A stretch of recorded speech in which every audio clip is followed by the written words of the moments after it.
So, Space Syntax worked on the 2030 Nur-Sultan masterplan. We led a multidisciplinary team, and that team included Expedition Engineering, who looked at energy and waste, Gustafsson, Porter and Bowman, who looked at landscape and public realm, and it included Mobility and Chain, who looked at issues around transport. We took a very specific approach to the masterplan, and we basically approached it in 4 stages. First stage, we started to ask what the city should be like in 2030. Then we started to analyse what it's like now, how close to that 2030 vision it currently is. Using that analysis, we can then decide and we can identify how to change it, and then finally we can test how those changes work.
So in terms of understanding what the city should be like in 2030, we engaged with stakeholders, we reviewed policy, we looked at international best practice, and what came out of that was that the city, to meet its targets, needs to become livable, sustainable and healthy.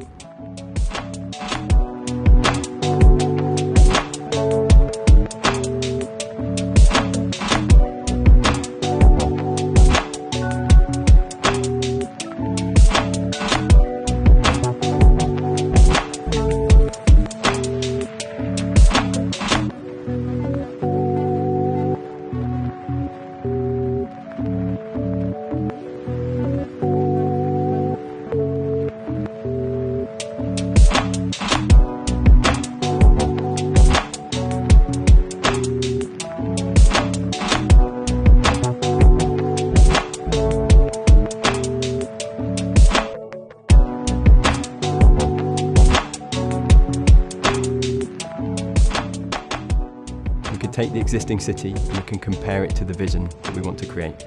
So we looked at the performance of the city, how livable it was, how sustainable and how healthy. But really importantly, we could analyse the existing city systems, the infrastructure and the transport to see why the city was or wasn't meeting its target. Now at the moment, Nur-Sultan has things that a lot of global cities have, but it needs to go through a second stage of development to become more human scale.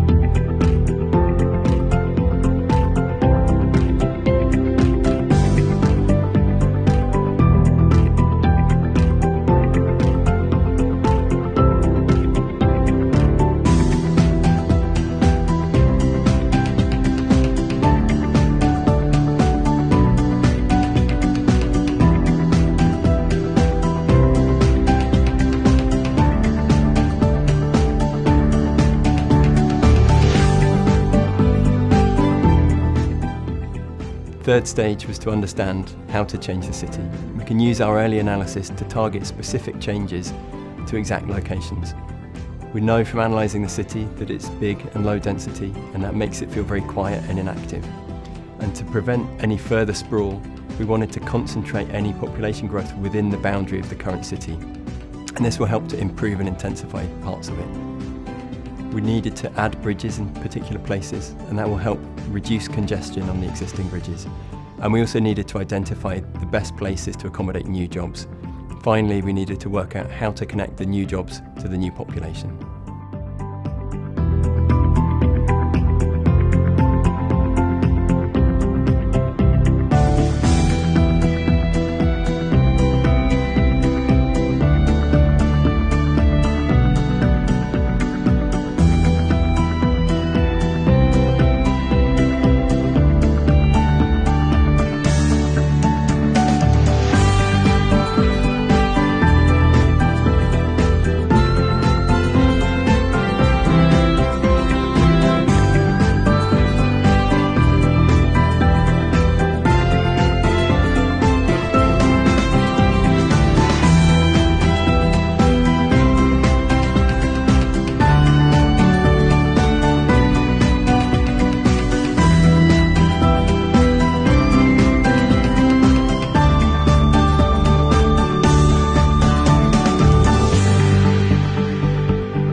The last stage of the master plan was to try to analyse the proposal and understand if the changes worked in the way they were meant to. We took the model that we made earlier on, we added the proposals, added the new project, and then we reanalysed it. Now the master plan puts in place the conditions for the city to become livable, sustainable and healthy.